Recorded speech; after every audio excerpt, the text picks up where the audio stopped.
Have you ever walked into a room and instantly felt tension before a single word was spoken? Or met someone who made you feel calm, uplifted, almost inexplicably safe, without saying a thing? That's not coincidence. That's vibration. The truth is, you are broadcasting a frequency 24/7, and everyone around you is responding to it, even if they don't realize it. Your words are secondary. It's your state of being that speaks first. And most people have no idea that their inner world is silently shaping the emotional atmosphere of every space they enter. You think you're just having a bad day, but your nervous system is radiating signals of contraction, and others feel it. You think you're faking confidence, but if your vibration carries doubt, the field won't lie.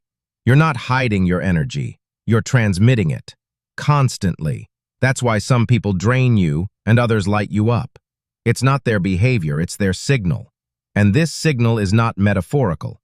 It's electromagnetic, measurable, and deeply influential.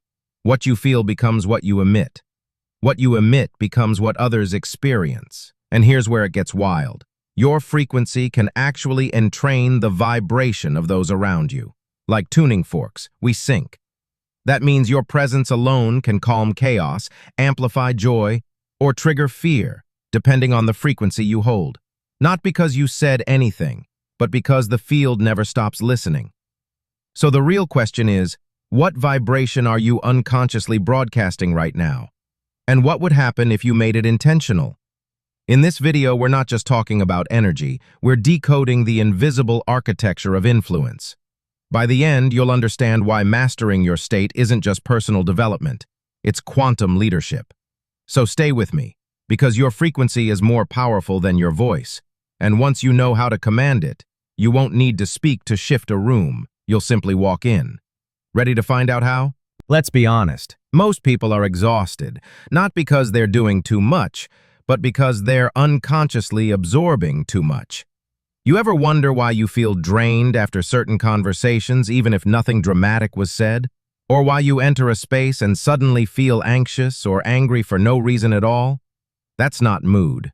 That's resonance. Your nervous system has been hijacked by someone else's signal. And because no one ever taught you how to recognize it, let alone protect yourself from it, you've spent your entire life thinking it's you. That the fatigue, the social anxiety, the emotional overwhelm must mean something is wrong with you. But what if that's not true? What if you've just been entangled with energies that don't belong to you? Here's the part no one talks about. In a world where everyone is radiating emotional noise, your system has no firewall, unless you build one. And most of us? We never got the manual. We were taught to be nice, to stay positive, to not overreact, but no one showed us how to tune our field, how to cleanse it, how to broadcast instead of absorb. So we walk through life like energetic sponges, soaking in anxiety, resentment, fear, and then blaming ourselves for why we feel off. That's the hidden burnout, not physical, not mental, vibrational. But here's the good news, and this is where everything shifts. The field can be retuned. Not through effort, through alignment. You don't need to protect yourself from other people's energy when your own signal is strong enough to lead. Imagine that, walking into a room and instead of shrinking, you stabilize. Instead of absorbing, you transmit. Instead of reacting, you recalibrate the whole space. That's not magic. That's quantum hygiene. And in the next chapters, I'm going to show you exactly how to build it, how to stop being a passive receiver of other people's chaos and start becoming a coherent force of calm, clarity, and quiet impact. Because the world doesn't need more noise. It needs more resonance. And that starts with you. You see, science has been catching up with what mystics have known for millennia. Your vibration is not just yours. It's shared. Your electromagnetic field, generated primarily by your heart, extends several feet around your body, and it carries the encoded blueprint of your current emotional state. When you walk into a space, that field doesn't wait for permission. It collides, entangles, and interacts with everyone else's. It's not an aura, it's an instruction, a silent frequency that tells the quantum field who you are being in this moment. And whether you realize it or not, Others are adjusting to your frequency, just like you're adjusting to theirs. This is why two people can enter the same room and walk away with completely different emotional reactions. It's not just about what happened, it's about what resonated. Quantum biology confirms that your cells are constantly reading and responding to subtle, energetic cues, like tiny antennas decoding the environment. And guess what? Other people's nervous systems are doing the same with you. Your unspoken vibe is literally programming their internal state. This is called biofield entrainment, and it's been observed in countless studies. The stronger, more coherent field begins to influence the weaker, more chaotic one, which means that your inner harmony or your inner chaos is contagious. Now pause. Let that sink in. You're not just managing your own energy, you're broadcasting it into a network of consciousness, and that network is listening, feeling, responding. You don't just change a room with what you say, you change it with who you are. So if you've ever wondered why some people seem to instantly trust you or instantly pull away, it's not about charisma. It's coherence. Your vibration is either creating alignment or resistance. And in just a few minutes, I'm going to show you how to intentionally shape your field so that you don't just influence others, you elevate them. But first, we need to go even deeper. Because this isn't just energetic, it's neurological, it's quantum, and it's happening every time you feel a feeling, whether you speak it or not. So how exactly does your vibration affect others, even in total silence? The answer lies at the intersection of neuroscience and quantum biology. Let's start with something you already have. Mirror neurons. These are specialized cells in your brain that light up not just when you do something, but when you observe someone else doing it. That means your brain can't always tell the difference between your state and someone else's. If someone near you is stressed, tense, or stuck in fear, your mirror neurons start syncing to that signal, subconsciously preparing your body to match the emotional frequency in the room. This is how emotional contagion works. You feel someone's energy before they speak, but it goes deeper. Your heart, yes, your physical heart, is broadcasting an electromagnetic field that's over 60 times stronger than your brain's, and that field can be detected up to several feet away. When you're angry, anxious, or incoherent, that field becomes chaotic. When you're calm, grateful, centered, it becomes coherent, rhythmic, resonant. And here's where it gets wild. Other people's heart rhythms will unconsciously entrain to yours. This isn't theory, it's been measured. The more stable your internal signal, the more others begin to mirror it. Not because you're charismatic, but because your field is more ordered. You literally become a tuning fork for the room.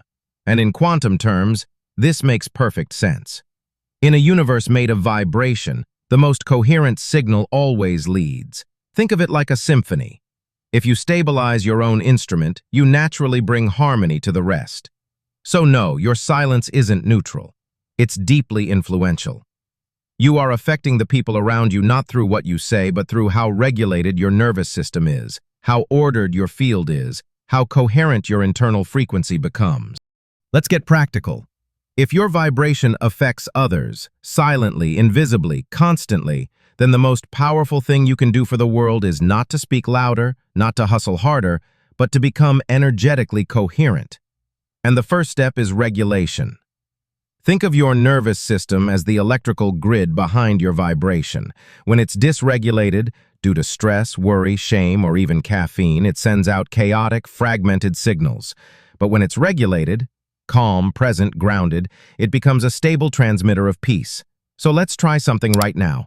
Wherever you are, pause. Close your eyes if you can. Place one hand on your heart, the other on your belly. Take a slow, deep inhale through your nose, hold it gently, and exhale through the mouth like you're fogging up a mirror. Do this 3 times. Now, bring to mind a moment, not a fantasy, but a memory, where you felt safe. Maybe you were with someone you love. Maybe you were in nature. Let yourself relive it, not just mentally, but sensorily. What did the air feel like? What did your body know in that moment? Let that safety vibrate in your chest. Let it stabilize your field. You see, this isn't positive thinking. This is neural entrainment. You're giving your brain and heart a reference point of coherence, and that coherence becomes your broadcast. The more you practice this, the more your field becomes emotionally anchored, not easily swayed by other people's storms, not hyper-reactive to energetic noise. This is your baseline. And from this place, something remarkable happens. People start treating you differently. Not because they changed, but because your field no longer validates their chaos. You stop resonating with drama. You become invisible to conflict. You become magnetic to ease. And most importantly, you begin to feel safe in your own frequency again. In the next segment, I'll show you how to take this even deeper. How to shift not just your momentary state, but your entire vibrational identity, so that you're not just having moments of coherence, you're living from it. Now that you've tasted coherence, it's time to go deeper. Because coherence isn't just a temporary state, it's the foundation of what I call your vibrational identity. Most people think identity is who they are on paper, their name, job, personality, maybe even their Enneagram type. But none of that is what people actually respond to. What they feel, what they sync to, is your dominant frequency. That's your true identity. Not the mask you wear, but the signal you emit on repeat. And here's the truth most never realize. Your vibration always introduces you before your words ever do.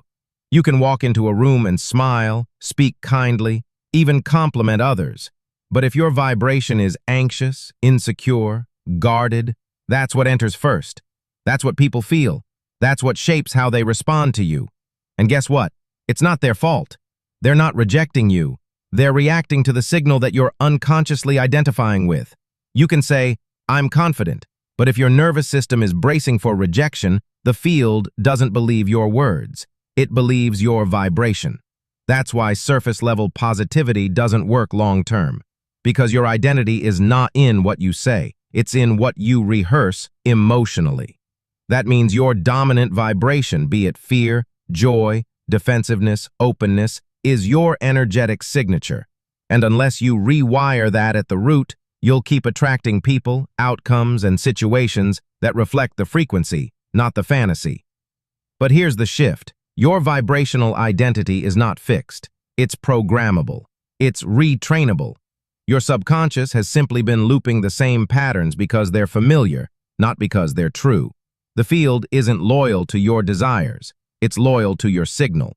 And if you want to start attracting a different reality, you don't start by chasing it. You start by becoming the frequency that matches it. In just a minute, I'll walk you through how to recode your vibrational identity from the inside out, so that who you think you are and who you feel you are finally become one coherent field. And when that happens, the world around you changes without you having to convince anyone. Let's make this real. If you want to shift how others experience you, you have to shift what your field says about you before you even speak. And that shift begins by reprogramming your vibrational identity at the root. So here's a question that will unlock everything. Who are you when no one is watching? Not who you pretend to be, not who you post about being, but who you feel like in the stillness, when the world is quiet and your mind has nothing left to prove.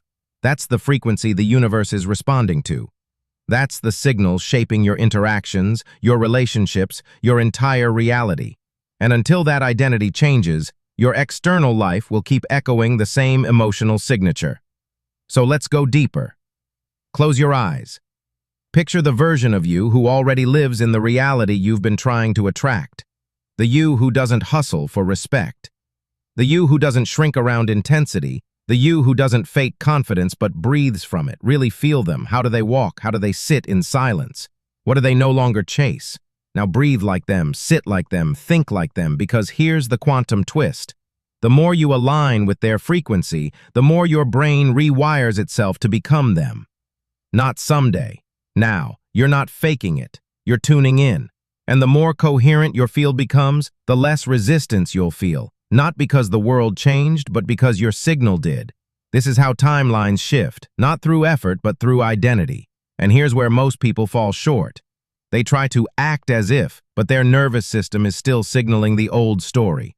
Their body still holds the fear, the doubt, the protection patterns, but not you.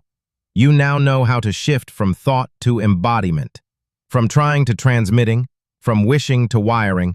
In the next chapter, I'll reveal the missing piece, why even when people raise their frequency temporarily, they still fall back into old loops. We're going to expose the hidden architecture that locks your vibration into place, and exactly how to break it for good. Here's the part no one tells you. Raising your vibration once is easy. Maintaining it? That's the real work. And the reason so many people fall back into old emotional patterns isn't because they lack discipline, it's because they're still entangled with an energetic architecture that anchors them to the past. Let me explain. Your subconscious isn't just a bundle of thoughts, it's a vibrational memory bank. Every time you felt rejected, unseen, unsafe, it left a frequency imprint. And those imprints still live in your nervous system, whispering who you're allowed to be. So even when you visualize your highest self, if your body still holds the code of contraction, your signal becomes scrambled. You say abundance, but vibrate danger. You say I'm free, but your spine curls inward, protecting. That's not your fault. That's unprocessed energy. And energy doesn't disappear because you think differently. It only shifts when you learn to feel differently. This is why your vibration resets every time you go back to the same environments, the same dynamics, the same internal stories. Because the subconscious seeks the familiar, not the free. And until you teach it that safety exists in expansion, not in shrinking, you'll unconsciously sabotage your own frequency. So how do you change that? Not with more thinking, with energetic retraining. You interrupt the loop not by arguing with the fear, but by sitting in the new frequency long enough for your system to adapt. That's how new identity becomes stable. You breathe through the discomfort of coherence until coherence becomes your new comfort. And when that shift happens, you stop swinging between highs and lows. Your vibration becomes steady, magnetic, unshakable. You no longer need to get back on track, you become the track. In the next section, I'm going to guide you through a process called signal anchoring, a way to program your field so deeply that your new frequency becomes automatic. Because when your vibration becomes the baseline, not the exception, your presence starts changing people before you even speak. Let's anchor it now, because knowing your frequency shapes reality is powerful, but living from that frequency consistently is where everything changes. This is where we move from momentary inspiration to energetic integration. I call it signal anchoring, and it's exactly what it sounds like. You're going to program your body to remember the frequency of your highest self until it becomes as familiar as your current name. Here's how. Every morning, before the world gets loud, before you check your phone or remember who you've been, close your eyes. Drop your identity. Let go of your history. Sit with no past, no story, no role. And then, tune in. Not to what you want, but to who you already are beyond the noise. Feel the version of you that is calm without needing proof, that trusts without needing evidence, that walks like reality is responding because it always is. Don't try to force a feeling. Just notice. What state feels like home to that version of me? Peace? Expansion? Quiet knowing? Pick one feeling. Just one. And now anchor it. Breathe it in for 90 seconds. Amplify it in your chest. Visualize it filling the room around you. Whisper a phrase, your signal code. Something like, "This is my truth," or "I am already in the field." This phrase is not for motivation. It's for vibration. You're training your body to associate that phrase with that state, so you can return to it instantly, like pressing a switch. And here's the key. Do this daily. Not because the universe needs reminders, but because your nervous system does. You're not trying to convince the field. You're teaching your biology to stabilize a new signal. And the more you anchor it, the more you walk into rooms and people feel something different. They don't know what it is, but they feel it. They feel you, the real you, the coherent you, the version of you that doesn't broadcast desperation or defense, but stillness, clarity, magnetic trust. And from that state, you no longer chase reality, you select it. In the final chapter, I'm going to share the most important shift of all, how to stop becoming and start simply being. Because once your frequency becomes effortless, everything you've been seeking begins to seek you. And now, we arrive. Not at the end of a lesson, but at the beginning of a remembering. Because the truth is, you were never meant to force your way into alignment. You were meant to return to it. Your frequency, the one that changes rooms, softens tension, magnetizes truth, it was never lost. It was just buried beneath the noise of who you thought you had to be. So let's be radically honest. You don't need more strategies. You don't need to speak louder, fix more, prove anything. You just need to get quiet enough to hear your own field again. That's what coherence is. Not perfection, not control, clarity. It's the stillness beneath reaction, the knowing beneath the doubt, the calm that doesn't flinch when chaos knocks. And the world doesn't need more people pretending to be light. It needs people anchored in it. People who've stopped negotiating with their frequency. People who've stopped waiting for permission to radiate. That's you now. You are not here to absorb what's around you. You're here to recalibrate it. You are not a mirror, you're a tuning fork. And the more you embody your true signal, the more others will start to remember theirs. This is not influence by persuasion, it's influence by vibration. And the only thing required is that you stay in your tone, especially when it's quiet, especially when no one claps, especially when the old self tries to reattach. You pause, you breathe, you return, not to an idea, but to a signal. Because the most magnetic thing you'll ever do is become the frequency of your highest self, and then live from it like it's already done. And when you do that consistently, the people, opportunities, and timelines aligned with that tone will find you, not because you chased them, but because you finally became clear enough to be found. So if this message touched something inside you, if something softened, straightened, or simply said yes, leave a mark. Comment below, I am the signal, not for algorithm, for attunement, for declaration, for embodiment. And if you're ready to stay in this frequency, to keep deepening into who you already are, then subscribe. Not for more content, but for more coherence. Because this isn't just a channel, it's a field. And now, you're part of it.